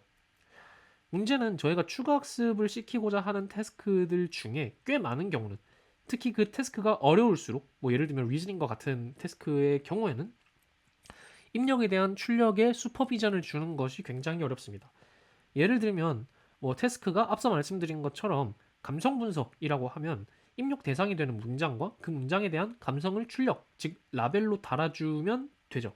이 경우엔 크게 문제가 되지 않겠지만 예를 들면 조금 더 어려운 태스크, 뭐 질문에 대한 적절한 대답을 잘하는 쉽게 말하면 챗 GPT처럼 동작하도록 하는 태스크에서 포스트 트레이닝을 한다고 가정을 하면 그런 태스크들에는 인풋에 대한 그라운드 트루스가 여러 개 존재하거나 앞에서 했던 것처럼 입력에 대한 정답이라는 게 존재를 해서 그거로부터 발생하는 시그널로부터 학습을 하는 이런 시나리오 자체가 이 태스크를 잘하도록 하는데 불충분할 수가 있습니다. 무슨 뜻이냐 하면 앞에서 감성 분석 데이터셋을 만든 것처럼 이 챗 GPT화를 위한 태스크라는 걸 가정을 하고 그런 태스크를 학습시키기 위해서 데이터셋을 만든다고 가정을 해봅시다. 그럼 이런 퀘스천에 대한 앤서를 그라운드 트루스로 달아줘야 슈퍼비전을 둘 수가 있겠죠. 그런데 보시면 앤서로 올 수 있는 라벨로 올 수 있는 것들이 꽤 여러 후보가 있습니다. 그러니까 어느 시점부터는 인풋에 대해 그라운드 트루스 라벨이라는 것을 달아주는 것이 굉장히 애매해지고 할 수 있다고 할지라도 그 애매함을 해결하기 위해서 굉장히 많은 수의 데이터를 모아야 하며 특히 정답이 되는 앤서의 품질이 매우 좋아야 할 것입니다. 그러니까 사람이 문장을 보고 포지티브, 네거티브를 달아주는 것보다 질문을 보고 그에 맞는 앤서를 잘 달아주는 것은 굉장히 힘든 일이고 애초에 그 앤서를 잘 달아준다라는 것이 참 모호한 개념이라는 것이죠. 리즈닝도 당연히 마찬가지겠죠. 그럼에도 불구하고 저희는 그런 어려운 태스크도 LLM이 잘 하도록 포스트 트레이닝을 시켜줘야 하잖아요. 그걸 하기 위해서 뭘 어떻게 하면 되느냐. 오늘날 크게 두 가지의 접근 방법이 있습니다. 하나는 여러분들이 잘 아시는 SFT에 해당하는, 즉 Supervised Fine Tuning에 해당하는 방법론입니다. 뭐 이런 어려움이 있는 건 알겠지만 어떻게든 이 입력인 퀘스천과 그에 대한 앤서를 어떻게든 잘 달아서 데이터셋을 만들고 이걸로 한번 학습해보자라는 것이 될 것이고요. 이 과정에서는 단순히 Next Token Prediction, 즉 퀘스천이 들어갔을 때 저희의 Ground Truth Answer의 첫 번째 토큰을 맞추는 확률, 또 퀘스천과 Ground Truth Answer의 첫 번째 토큰이 들어왔을 때 그 다음 두 번째 토큰을 맞출 확률, 뭐 이렇게 쭉쭉 Ground Truth Answer의 각 토큰 생성 확률을 높이는 Next Token Prediction을 통한 크로스 엔트로피 스타일의 뭐 MLE로 학습을 하겠죠. 그런데 그게 아니라 이런 생각을 해볼 수도 있겠죠. 잘은 모르겠지만 혹시 그냥 퀘스천만 모아놓고 그라운드 트루스 앤서라는 것을 만들기 어렵기도 하고 목적에 잘 안 맞는 것 같으니 일단 이 퀘스천에 대해서 그라운드 트루스 앤서가 무엇인지는 모르겠지만 일단 저희가 확보하고자 하는 모델이 이 앤서라는 것을 일단 출력을 하도록 해보고 그 모델이 만든 앤서에 대한 벌 혹은 상을 줄 수 있다면 이 벌점 3점을 시그널로 해서 모델을 학습할 수는 없을까라는 것을 개념적으로 생각을 해볼 수가 있고 이것이 여러분들이 잘 알고 계실 수도 있고 어렴풋이 느낌만 이해하고 계실 수도 있는 강화학습의 개념입니다. 그래서 크게 이렇게 SFT와 RL 두 가지의 접근 방법이 있고요. 이 둘은 사실 뭐가 좋다 나쁘다의 개념이라기보다는 상호 보완적인 두 가지 접근이며 서로 학습의 시그널이 다른 것으로부터 오는 상반되는 특징이 있습니다. 그래서 오늘날은 보통 Reinforcement Learning은 초반에 수렴이 어렵기 때문에 SFT를 먼저 하고 그 다음에 강화학습을 진행을 하게 되고요. 이건 뭐 컨셉추얼하게는 어떤 문제에 대해서 초반에는 그 문제에 대한 모범 답안을 암기하게 시킴으로써 대충 이 문제를 푸는 좋은 방법 중 하나에 대한 지식을 좀 습득하게 한 뒤에 넘어가서 이제 강화학습에서 더욱 좋은 점수를 받을 수 있는 답변을 출력하도록 넘어가는 방식으로 추가학습이 되는 순서로 이해를 하실 수가 있겠네요. 이것이 굉장히 보편적인 컨벤션이었는데요. 이 둘 중에 딥시크 R1 제로는 강화학습만 사용을 해서 리즈닝 모델을 만들어냈으니 꽤 놀라운 결과다라고 볼 수 있을 것 같습니다. 뒤에서 더 자세히 말씀드리겠지만 이 강화학습과 SFT, 즉 퀘스천에 대한 Ground Truth Answer의 Next Token Prediction을 하는 그 사이의 차이를 하이 레벨에서 일단 말씀을 드려보도록 하겠습니다. 우선 강화학습은 학습을 위해서 답변 토큰 전체를 실제로 생성하는 과정, 샘플링하는 과정이 필요합니다. SFT의 랭귀지 모델링 오브젝티브에 대한 흔한 오해 중 하나로 실제로 그 넥스트 토큰이라는 것이 생성되는 것으로 오해를 하시는 분들이 계신데, 사실 저희는 다음 토큰이라는 것을 SFT에서는 생성을 할 필요가 없죠. 이 랭귀지 모델링 오브젝티브에서는 given t 이전까지의 토큰이 주어졌을 때 다음 시점, 즉 t 시점에 특정 토큰을 생성할 확률 분포가 랭귀지 모델로부터 나오게 되고, 그중 실제로 그라운드 트루스 센서에 해당하는 정답 토큰인 XT를 생성할 확률을 높이도록 학습이 되니 모델이 지금 뭐 어떤 토큰을 생성하고 이런 것과는 전혀 상관이 없죠. 모델이 이 그라운드 트루스 앤서 토큰인 XT를 생성할 확률이 어떻게 되는가, 그 확률을 올리도록 옵티마이징을 하겠다는 것이 SFT에서 차용하는 랭귀지 모델링 오브젝티브이고요. 그런데 이 RL에서는 이 answer라는 것이 없기 때문에 가이딩을 해줄 XT와 같은 토큰이 없고, 그래서 일단 뭐 X0부터 X large T까지 answer와 같은 것을 뭐 greedy decoding이든 빔 서치 등을 통해서 생성을 시켜본 뒤에 X0를 생성한 것에 대한 상점, X1을 생성한 것에 대한 상점, 뭐 쭉 나아가서 X large T를 생성한 것에 대한 각 시점에 대한 상점과 벌점을 모두 모아서 그것을 통해 어떻게든 뭐 최적화를 시킬 것입니다. 그리고 이 그리디 디코딩과 같은 토큰을 생성을 할 때는 확률 분포로부터 하나의 샘플, 여기서는 토큰이 되겠죠. 샘플을 샘플링하게 되고, 이 샘플링이라는 것은 미분이 안 되게 되고, 그래서 그것을 우회할 수 있는 강화학습에서 사용하는 알고리즘을 사용해야 한다라는 특징이 있습니다. 물론 뭐 컨볼 소프트맥스나 스트레이트 드루 에스티메이터와 같이 미분이 불가능한 지점을 바이패스 할 수 있는 그런 것들도 있습니다만, 그런 파트는 넘어가고 러프하게 그러하다라고 생각해 주시면 될 것 같습니다. 그리고 비슷하게 학습의 목표가 높은 점수의 리워드를 받는 답변 토큰을 생성을 하는 것이고, 이는 점수 상점과 같은 개념 없이 그냥 주어진 그라운드 트루스 앤서를 똑같이 따라하도록 학습했던 기존의 랭귀지 모델링 오브젝티브와 많이 다르죠. 그리고 뭐 이 부분도 비슷한데요. 그래서 시그널도 리워드의 크기에 따른 강화를 맥시마이즈를 하는 것이고, 그래서 뭐 어떤 따라서 생성해야 할 무언가가 있고 그걸 따라서 생성하지 못한 것에 대한 로스가 생기고 뭐 그 로스를 줄이는 이런 컨셉이 아닐 것이다라는 걸 유추를 하실 수가 있죠. 그래서 여기 수식으로 보시면 RL 오브젝티브는 여기 파이 세타가 저희가 가지고 있는 랭귀지 모델이 되고요. 여기로부터 이 타우라는 것을 샘플링을 하는데, 이 타우는 뒤에서 자세히 말씀드리겠지만 랭귀지 모델이 인풋에 대해서 생성해내는 아웃풋에 대한 궤적이다라고 생각을 하시면 됩니다. 그러니까 퀘스천이 주어졌을 때 첫 번째로 어떤 토큰을 생성을 하고, 그럼 퀘스천과 그 생성한 첫 번째 토큰이 인풋이 되었을 때 두 번째로 또 어떤 토큰을 생성을 하고, 뭐 이렇게 궤적이 나오게 되고요. 저희는 그러니까 이 궤적, 즉 LLM이 어떤 인풋에 대해서 어떤 아웃풋 토큰을 생성을 해내었다 라는 그 사건에 대해서 부여하는 일종의 상점에 대한 합, 즉 타우에 대한 R을 맥시마이즈를 하는 것이 이 RL의 오브젝티브다라고 말씀드릴 수가 있겠습니다. 반대로 랭귀지 모델링 오브젝티브는 모사해야 할 문자열 X가 있고, 세타인 저희의 랭귀지 모델에 T 이전까지의 토큰을 넣었을 때 T번째 토큰, 저희가 모사해야 하는 응답 토큰인 XT를 생성할 확률을 높이는 식으로 최적화가 되겠죠.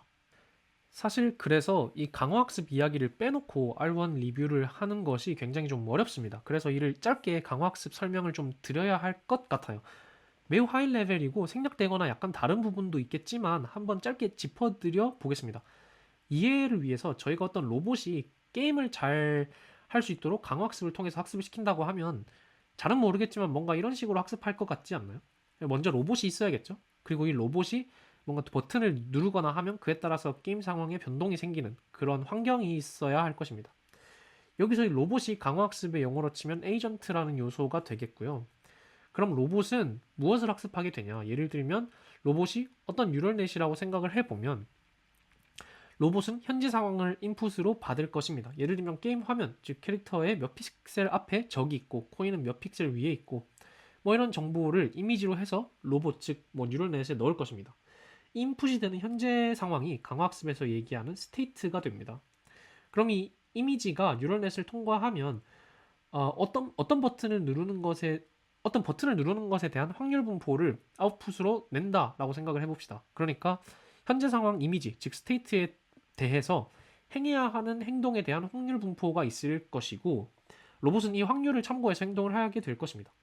이 확률 분포를 만들어내는 뉴럴넷을 폴리시라고 생각을 하시면 될 것 같고요. 예를 들면 현재 스테이트가 인풋으로 들어갔을 때 NN을 통과해서 나온 확률이 예를 들면 뭐 현재 스테이트에서는 점프를 해야 할 확률이 뭐 80%다 뭐 이런 식으로 확률이 나왔다고 생각을 해보면 그리고 로봇이 이에 따라서 실제로 점프를 해봤다고 생각을 해보면 이 점프가 이 해당 스테이트에 대한 액션이 되겠죠.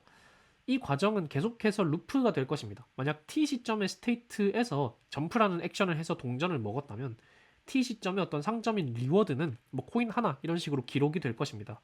그럼 그 코인을 먹은 시점의 이미지를 다시 인풋으로 받아서 다음 액션을 뭘 해야 할지를 또 확률 분포로부터 샘플링을 하고 뭐 이렇게 쭉쭉 나아가겠죠. 이렇게 한 번의 게임이 끝나면 예를 들면 뭐 죽거나 클리어하거나 아니면 지정된 시간만큼 플레이를 하고 나면 그 과정에서 얻었던 모든 리워드 즉 뭐 코인, 뭐 수, 점수, 클리어 여부, 죽음 여부 등으로부터 나온 지정된 리워드를 모두 고려해서 이 뉴럴 네트워크가 업데이트가 되게 되겠습니다. 이 컨셉을 LLM을 강학습으로 훈련하는 프레임워크에 그대로 가져와 보겠습니다. 일단 저희의 에이전트는 LLM이 되겠고요. 얘가 일종의 게임을 진행하면서 상벌을 받고 그로부터 업데이트가 될 것입니다. 게임에서의 스테이트, 즉 현재 상황에 대한 화면은 사실 이 폴리스에 대한 입력이었고 여기서의 LLM에 대한 입력이라고 하면 프롬프트와 지금까지 프롬프트에 대해 생성한 t 이전 시점까지의 앤서 토큰일 것입니다. 이걸 어떻게 보면 t번째 스테이트, 즉 st라고 노테이션을 줄 수가 있겠죠. 이것이 입력으로 주어지면 로봇이 버튼에 대한 확률 분포를 만들어내듯이 LLM은 다음 토큰에 대한 확률 분포를 만들어낼 것입니다. 그럼 이 확률 분포에 따라서 저희가 따르고자 하는 여러 샘플링 스트래티지, 뭐 그리디가 되었든 빔이 되었든 실제 토큰 하나를 샘플링을 할 것입니다. 여기서 이렇게 생성한 t 시점의 토큰이 사실은 t 시점에 취한 액션, 즉 AT가 될 것입니다. 그럼 이 생성한 AT가 방금 사용한 인풋의 가장 뒤에 컨캣되어서 이제는 프롬프트에 t 시점까지 생성된 answer까지가 컨캣이 돼서 인풋으로 즉 st 플러스 1이 들어가고 그에 대한 t 플러스 1번째 토큰인 at 플러스 1이 뭐 계속 생성이 되겠죠. 이 과정이 뭐 EOS 스페셜 토큰이 생성될 때까지 혹은 맥스랭스에 도달할 때까지 진행되었다고 칩시다. 이때 사실 이게 중요한 지점인데 만약 우리가 ST에 대해서 어떤 AT를 생성하였다라는 사실에 대한 리워드를 각각 줄 수 있다고 가정을 하면 그 점수, 즉 RST, AT를 모든 T 시점에 대해서 종합을 해서 그 시그널로 LLM을 업데이트를 할 수 있을 것입니다. 쉽게 말해서 RST-AT를 최대화하는 방향으로 LLM을 학습을 하는 것이죠. 그게 어떻게 이루어지는지는 다음 페이지에서 설명을 드리도록 하겠고요. 여기서는 이 정도의 수식만 이해하고 가시면 좋을 것 같습니다. 아까 말씀드렸다시피 타우는 LLM의 생성 궤적이고요. 즉 r타우라는 것, LLM이 이러한 궤적을 따라서 이렇게 생성을 해왔다라는 것에 대한 리턴 값을 최대화하는 것이 RL의 오브젝티브이고 이 리턴이라는 것이 어떻게 계산되는지를 보시면 각 타임스탬프에서 생성한 즉 각 t번째 토큰을 생성한 것으로부터 만들어지는 리워드 RST-AT의 합을 최대화하도록 이 LLM의 세타를 최적화하겠다라는 뜻이 이 강화학습의 오브젝티브구나 라고 이해를 해주시면 될 것 같습니다. 여기서 감마는 0부터 1 사이였던 실수인데요. 이에 대한 자세한 설명은 다음 장에서 드리도록 하겠습니다. 자, 사실 여기까지 잘 따라오셨다면 어렵지는 않습니다. 저희는 이 r타우라는 것을 맥시마이즈 하도록 세타를 옵티마이즈를 한다라고 했으니까 쉽게 이 로스를 미니마이즈를 할 때는 그레디언트 디센트를 했던 것처럼 여기서는 이 목적식 J의 미분에 대해서 그레디언트 어센트를 해보겠습니다. 여기서 저 목적식인 J파이 세타에 대해 미분을 하면 아래와 같은 식이 도출이 됩니다. 즉 저희는 세타에다가 이 텀을 러닝 레이트인 알파를 곱해서 더하는 방식으로 그레디언트 어센트를 수행할 것이고 여기서 이 RT 타우는 앞에서 본 R 타우의 어떻게 보면 확장 버전이라고 생각을 하시면 됩니다.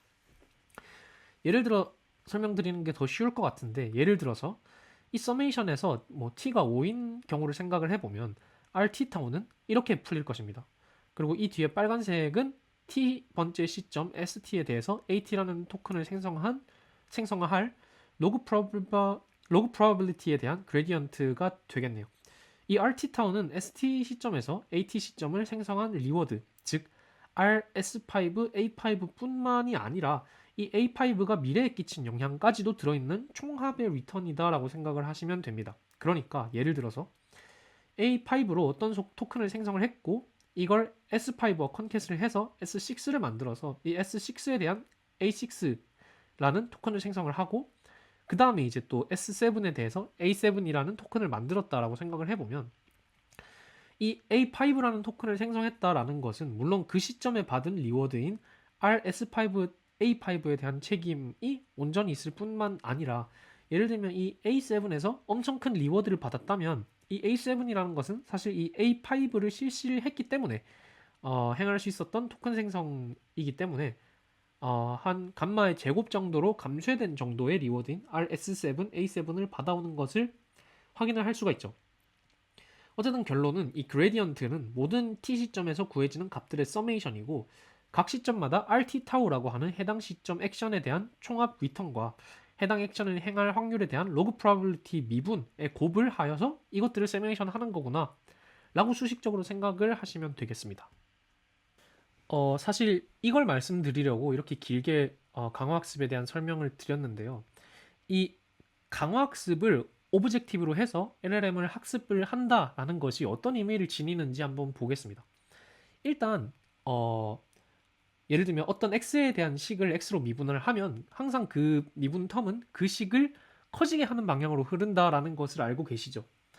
예를 들면 간단하게 x 제곱이라는 식을 x로 미분을 하면 항상 해당 위치에서 그 식을 크게 하는 방향을 이제 만들어내는 걸 확인을 할 수가 있습니다. 그러니까 x 제곱의 미분이 이제 뭐 2x이고 예를 들면 3의 위치에서 2x는 6 그러니까 양의 방향으로 흐르고 그래서 3에서 양의 방향으로 가면 뭐 x 제곱은 더 커지게 되겠죠. 반대로 4에서 마이너스 4에서는 미분값이 마이너스 8이 돼서 음의 방향으로 흐르게 되니까 왼쪽으로 가면 이 x 제곱의 식은 더 커질 것입니다. 똑같이 생각을 하면 j파이 세타라는 세타에 대한 식을 세타로 미분을 하면 이건 항상 현재 위치에서 j파이 세타라는 식을 크게 하는 방향으로 흐를 것입니다. 사실 그래서 그레디언트 디센트라는 것이 가능했던 것이죠. 로스를 미분을 하고 그와 반대 방향으로 파라미터, 즉 세타를 이렇게 굴려주잖아요. 여기서도 마찬가지로 그레디언트 어센트를 하겠다는 것은 j파이 세타를 세타로 미분해서 로컬하게 j파이 세타를 크게 하는 방향을 찾고 그 방향으로 러닝 레이트만큼 이동하는 것이잖아요.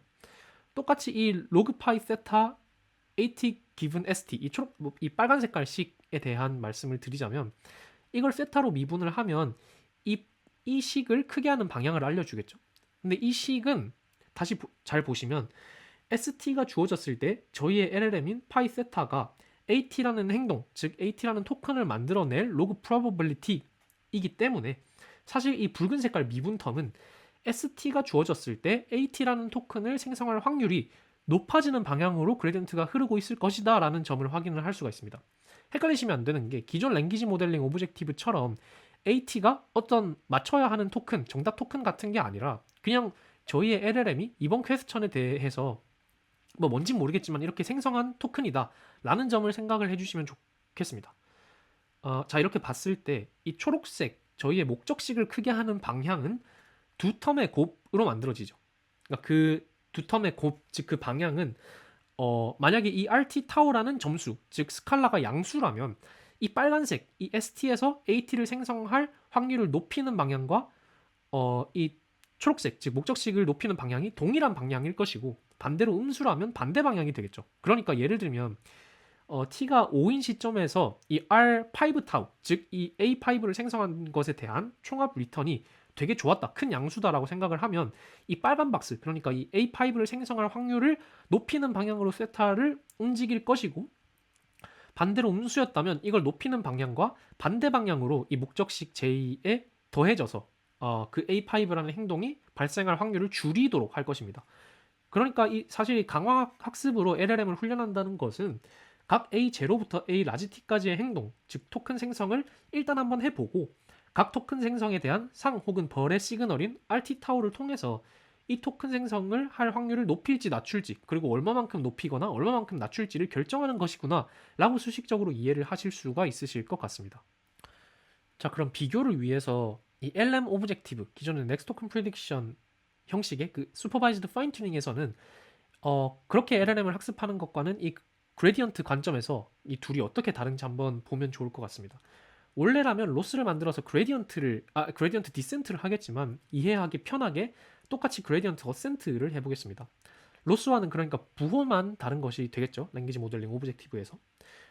저희는 이 f세타라는 목적식을 최대화하고자 하는 것이고요. 즉 t 이전 시점까지의 시퀀스가 들어왔을 때 ground truth answer xt라는 고정된 정답 토큰을 만들어낼 확률을 높이도록 하는 것이 저희의 목적입니다.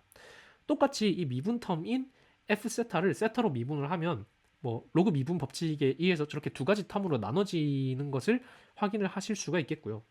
이렇게 봤을 때 뭔가 되게 비슷해 보이지 않으시는가요? 자, 일단 세타가 뭔가를 생성할 확률을 높이고자 하는 부분은 각각 붉은색과 노란색에 해당하는 것을 보실 수가 있고요. 붉은색은 앞서 말씀드렸던 것처럼 강화학습에서는 정답이라는 건 없지만 일단 이 모델이 주어진 프롬프트 및 t 시점 이전까지 생성한 토큰을 입력으로 해서 생성한 이 at라는 토큰을 높이는 방향으로 항상 흐른다고 말씀을 드렸고, 이 노란색은 마찬가지로 어떤 토큰의 생성 확률을 높이는 방향으로 흐르지만 실제로 주어진, 그러니까 따라서 생성해야 할 가이드이자 슈퍼비전인 XT라는 그라운드 트루스 토큰을 생성할 확률을 높이는 방향으로 그레디언트가 흐르고 있는 것을 확인을 할 수가 있습니다.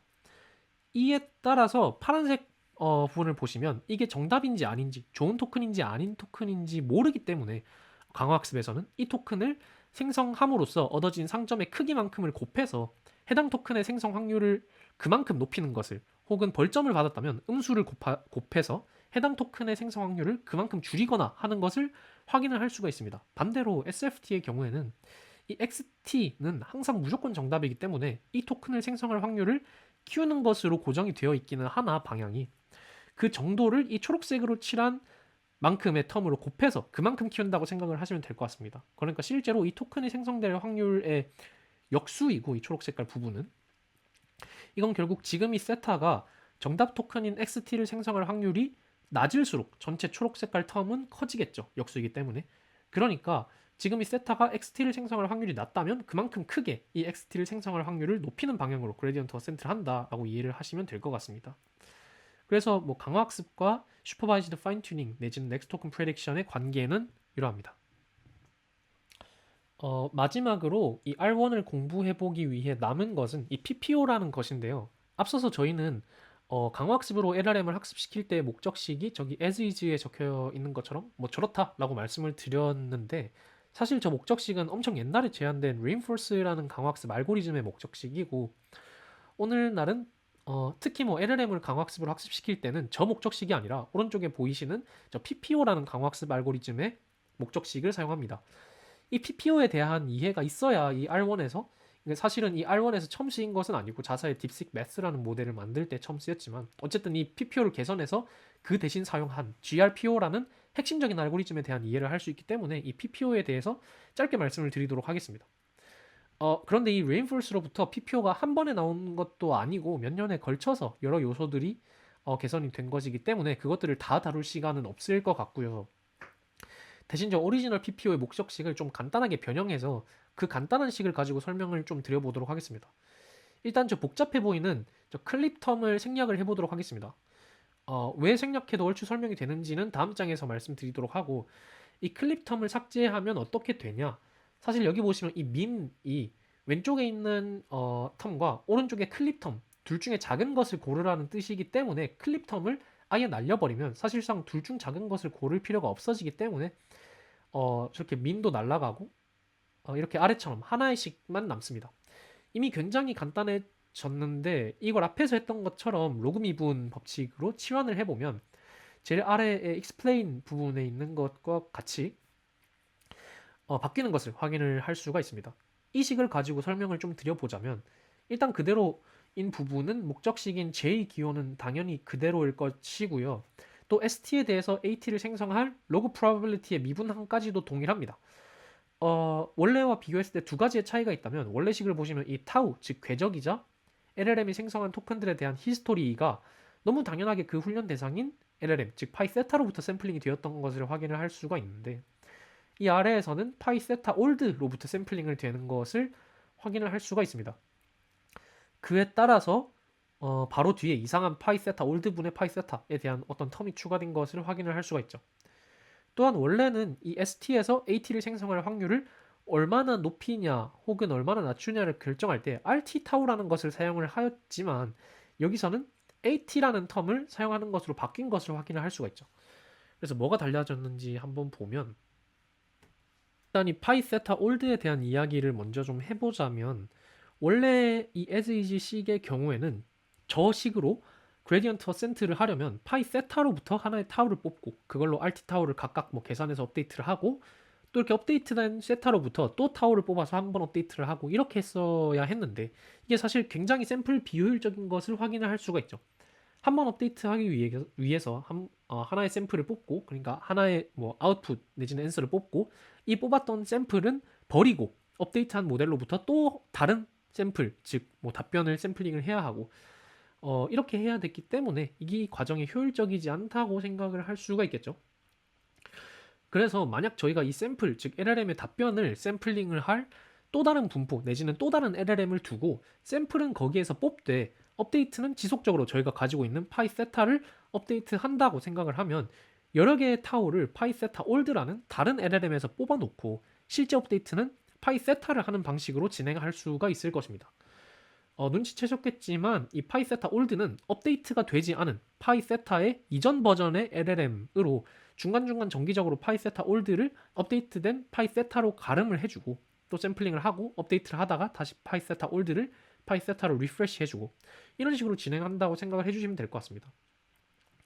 가끔 이 파이 세타 올드를 저희가 뭐 흔히 인스트럭트 GPT나 DPO에서 말하는 파이 레퍼런스 모델과 혼동해서 말씀하시는 분들이 계신 것 같은데요. 파이 레퍼런스는 LLM을 강화 학습할 때 기존 모델과 너무 차이 나는 것을 방지하기 위해서 레퍼런스 격의 어떤 기준이 되는 모델과 KL 다이버전스를 줄여주는 텀으로 추가적으로 도입을 한 모델로 생각을 해주시면 될 것 같고요. 파이세타 올드의 경우에는 뭐 LLM이 아니라 애초에 그냥 PPO가 되었던 논문에서 샘플링 효율성을 증진시키기 위해서 사용하였던 개념이다라는 점을 말씀드리고 넘어가고자 합니다. 여기서 이 파이세타, 즉 업데이트 대상인 LLM이 어떤 토큰을 뽑았다라는 사실로 리워드를 줘야 할 것 같은데 실제 생성하는 LLM과 업데이트 대상인 LLM이 달라도 되나? 라고 생각을 하실 수가 있을 것 같습니다. 이를 위해서 아까 말씀드린 저 분수 텀이 들어간다고 생각해 주시면 될 것 같습니다. 여기 이 수식에서 px가 파이세타이고 qx가 파이세타 올드라고 생각을 해보면 px에서 샘플링된 x에 대한 함수 fx에 대한 평균은 사실 q에서 뽑은 x에 대한 함수 fx에다가 qx분의 px를 곱해준 만큼의 평균과 같은 것을 이렇게 수식적으로 확인을 할 수가 있죠.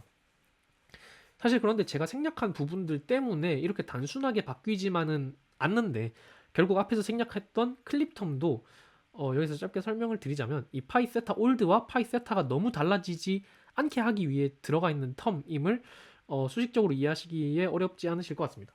뭐 이런저런 엄밀성이 생략된 설명이긴 하나 컨셉적으로는 이 정도가 충분한 것 같고요. 더 궁금하신 분들은 강화학습의 폴리시 옵티마이제이션의 토픽에 대해서 더 공부해 보셔도 굉장히 유익한 정보를 많이 얻으실 수 있을 것 같아요. 네, 마지막으로 이 RT 타우 대신 사용된 AT라는 것은 개념적으로는 이해하기 좀 더 쉬운 그런 개념입니다. 이걸 도입한 모티베이션은 return이라는 것은 ST에서 행한 AT라는 것에 매겨지는 절대적인 가치가 아니라 그 스테이트에서 행할 수 있었던 다른 액션들에 비해서 상대적으로 얼마나 좋거나 나빴냐가 되어야 하지 않을까로 이해하시면 좋을 것 같습니다. 그래서 여기 보시면 이 AT라는 것은 단순히 기존에 사용하던 RT 타우의 어떤 값을 뺀 값이죠. 이 VST라는 것은 어떻게 보면 지금 스테이트의 평균적인 리턴, 그러니까 행할 수 있는 모든 액션에 대한 평균적인 리턴이 되는 것을 확인할 수가 있습니다. 이렇게 했을 때 바뀌는 점은 컨셉추얼하게 생각을 해보면 예를 들어서 S5라는 인풋에 대해서 A5라는 토큰을 만들었다라는 것에 대한 R5 타우의 값이 원래 100이었다면 저희의 LLM은 이 A5를 생성하도록 옵티마이즈가 원래는 되었겠죠. 하지만 만약에 다른 행동을 했을 때의 R5 타우가 막 1000, 5000 이렇게 크다면, 즉 평균적인 리턴이 실제 모델이 행한 A5보다 크다면 이 A5는 사실 억제되어야 하는 행동으로 취급해야겠죠. 반대로 R5 타우가 마이너스 100이라면 원래 식이라면 이 행동은 억제되어야 하겠지만 평균적인 리턴이 만약에 뭐 마이너스 1000 정도가 된다라고 하면 사실 이 행동은 유도되어야 하는 편이 맞겠죠. 이렇게 평균으로 노멀라이즈를 해준 텀으로 강화학습을 진행하고자 한 것이 이 PPO의 AT, 어드밴티지 텀이다 라고 말씀드릴 수가 있겠고요. 중요한 것은 이 VST라는 것은 저희가 뭐 사실 미리 알 수가 없겠죠. 계산할 수가 없을 것입니다. 모든 행동에 대한 리워드를 다 가지고 있어야 현재 스테이트에 대한 평균을 구할 수가 있을 테니까요. 그래서 이를 위해서 VST, 즉 ST의 평균적인 리턴을 계산하도록 푸사이라는 다른 뉴럴 네트워크로 파라미터라이즈를 합니다. 그러니까 PPO에서는 행동으로부터 구한 RT 타우를 평균 리턴을 구하는 V 푸사이 ST로부터 빼서 학습을 진행한다라고 말씀드릴 수가 있겠고, 이때 학습은 그렇기 때문에 파이 세타와 V 푸사이가 동시에 진행된다라고 정리드릴 수가 있겠습니다. 자, 이제 딥식 R1으로 넘어와서 먼저 RL만을 사용해서 리즈닝 어빌리티를 만들어냈던 딥식 R1 제로부터 설명을 드려보도록 하겠습니다. 이 딥식 R1 제로는 앞서 설명드린 딥시크 V3 베이스, 즉 프리트레인 모델로부터 추가 학습해서 만들어진 모델이라는 점을 한 번 더 언급드리고 넘어가도록 하겠습니다. 이 딥시크 R1 제로에서 그리고 후에 나올 이 딥시크 R1에서도 강화학습을 할 때 흔히 사용했던 PPO 대신 GRPO라는 것을 사용했다고 밝힙니다. 이는 PPO를 사용하여 LLM을 학습을 할 때 총 4개의 모델이 필요한, 그러니까 자원이 굉장히 많이 사용해야 한다는 단점이 존재하기 때문인데요. 실제로 앞서 봤던 PPO의 식을 한 번 더 보면 우선 저희가 가져가고자 할 학습의 대상인 파이세타도 당연히 있어야 할 것이고요. 앞서 말씀드린 것처럼 평균적인 이득을 계산하기 위한 모델 VPSI가 있어야 할 것입니다. 그리고 너무 쉽게 가정하고 넘어갔었지만 모델이 각 토큰을 생성을 했을 때 그 토큰을 생성했다라는 것에 대한 리워드를 주어야 할 텐데 각 토큰에 대한 점수를 매길 수 있는 방법이 있어야겠죠. 이를 위해서 리워드 모델이라는 것을 따로 학습을 시켜서 이 모델로 ST에 대한 AT를 생성했다라는 것에 대한 점수를 측정을 합니다. 더하여 앞에서 짧게 말씀드렸지만 여기 보시면 이 RV가 리워드 모델인데 사실 이 리워드가 ST, 즉 T 이전 시점까지의 아웃풋과 주어진 쿼리에 대해 측정한 점수인 것을 확인을 할 수가 있고, 실용적으로 이 리워드로 파이세타와 파이 레퍼런스 간의 KL 다이버전스를 뺀 텀을 리워드로 사용을 하는 것을 확인을 할 수가 있습니다. 그리고 저 텀은 파이세타와 파이 레퍼런스의 분포가 달라질수록 커질 것이고 그에 따라서 리워드는 작아지겠죠. 즉 파이 레퍼런스 의미는 목적 LLM이 리워드를 높이기 위해 의미 없이 뭔가 이상한 토큰을 생성하는 방향으로 리워드 해킹이 일어날 수가 있고, 이를 방지하고자 예전부터 쓰였던 텀이고요. 강화학습을 시작하기 전에 체크포인트, 여기서는 딥시크 V3 베이스가 되겠죠. 그것을 파일 레퍼런스로 사용을 해서 강화학습으로 인한 리워드 해킹을 방지하고자 파일 레퍼런스와 파이 세타가 너무 멀어지지 않도록 하는 텀입니다. DPO나 인스트럭 GPT 논문을 읽어보신 분들이라면 익숙하실 것 같은데요. 어쨌든 이렇게 되면 강화학습 과정에서 사용되는 모델이 4개, 학습해야 하는 모델은 그 중에 2개가 됩니다. 그런데 만약 이 평균 이득, 그러니까 ST의 상황에서 AT라는 토큰을 생성했다라는 것이 평균적으로 얼마나 좋은 건지 판단을 하기 위해서 VPSI를 사용했던 것이라면 상대적으로 그냥 샘플링 하는 것 자체에는 부담이 적은 이 LLM의 이점을 사용을 해서 그냥 여러 개의 토큰을 만들어 놓고 AT를 여러 개 아웃풋을 여러 개 만들어 놓고 그것들의 평균을 직접 구해서 사용해도 되지 않나라는 생각을 할 수가 있겠죠. 그렇게 되면 굳이 이 VPSI를 학습할 필요가 없을 것입니다.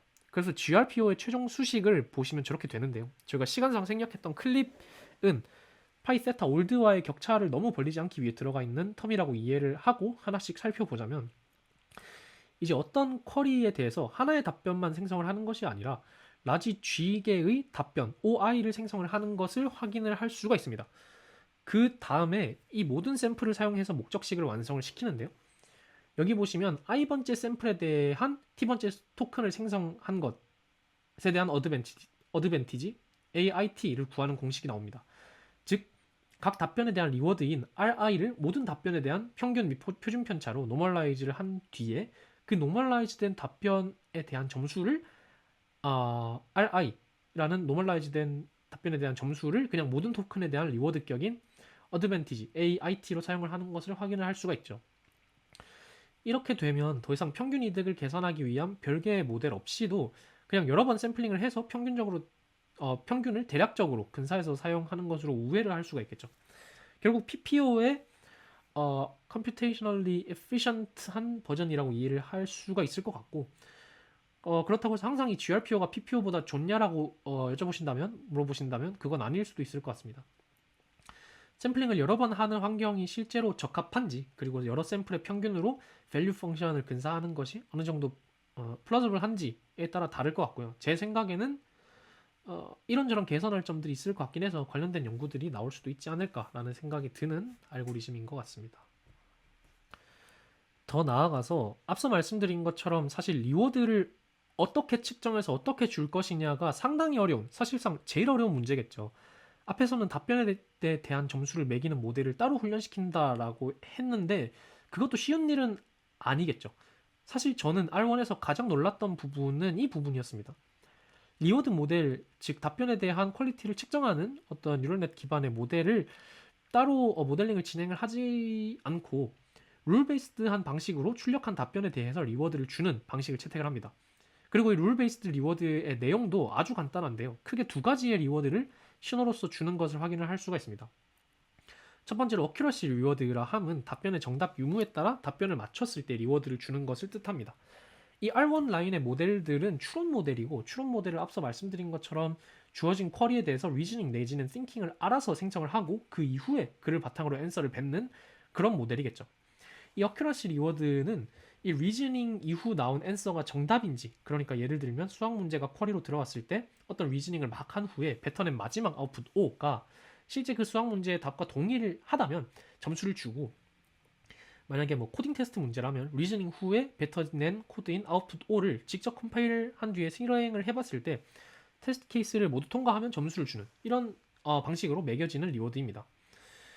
그리고 포맷 리워드는 단순히 쿼리가 들어왔을 때 이 연구자들이 세팅한 포맷인 think라는 스페셜 토큰 사이에 리즈닝을 뱉는 이 포맷을 잘 지켰을 때 리워드를 주는 것이다 라고 생각하시면 될 것 같습니다.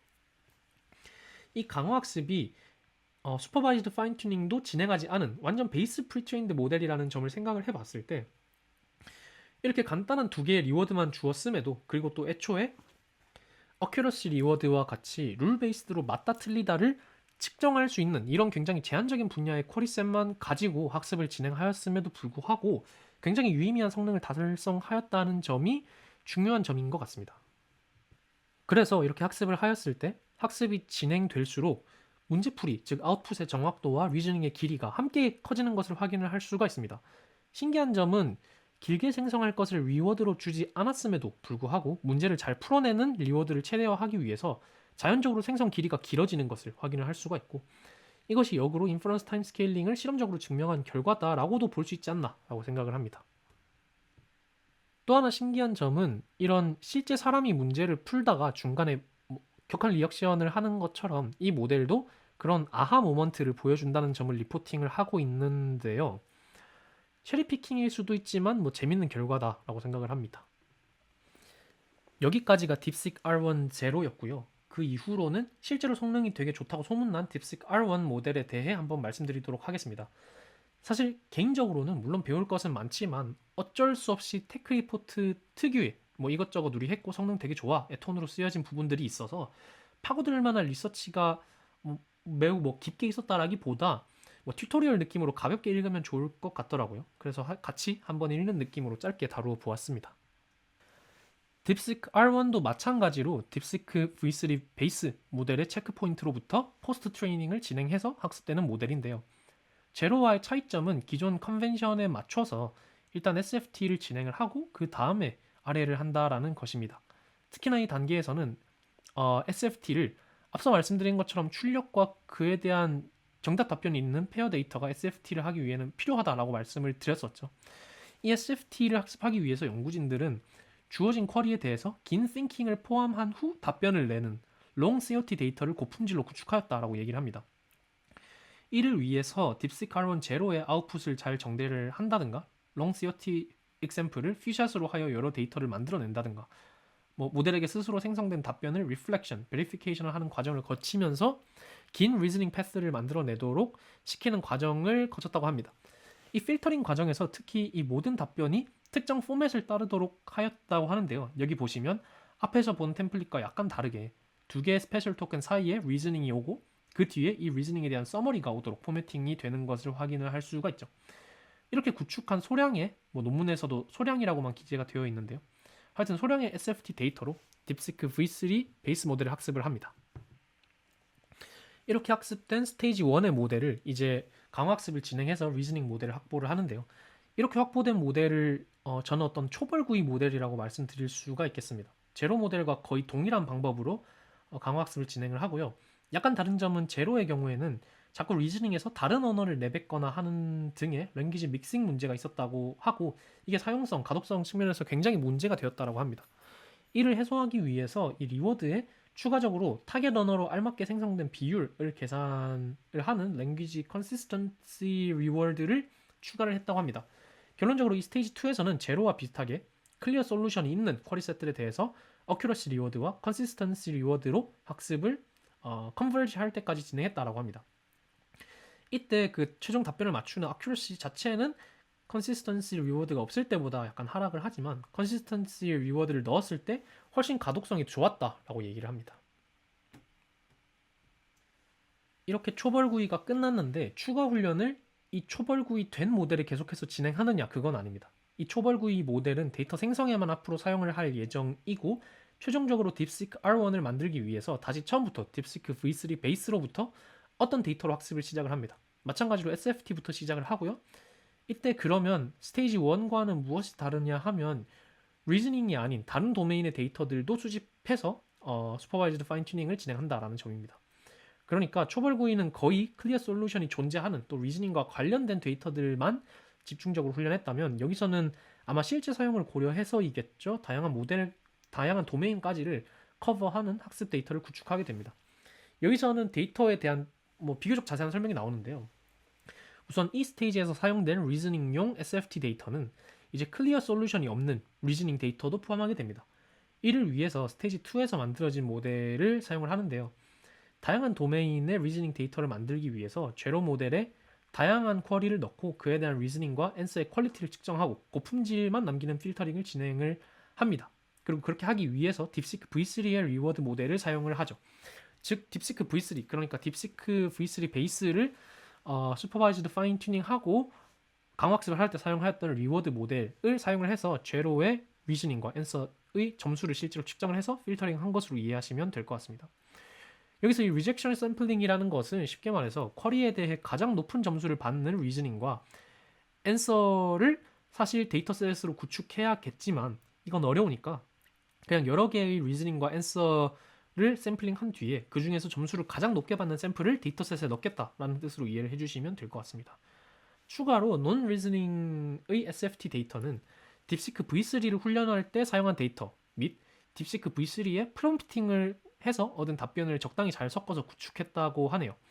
저는 사실 이 딥시크 R1보다도 이 스테이지 3의 슈퍼바이즈드 파인 튜닝 데이터셋이 엄청 좋은 것 같다고 느껴지는 게 앞서서 보신 것처럼 이 리즈닝과 같은 태스크는 강화학습이 필수적으로 이루어져야 하는 적어도 슈퍼바이즈드 파인 튜닝으로는 달성하기 힘든 능력이라고 생각을 했는데요.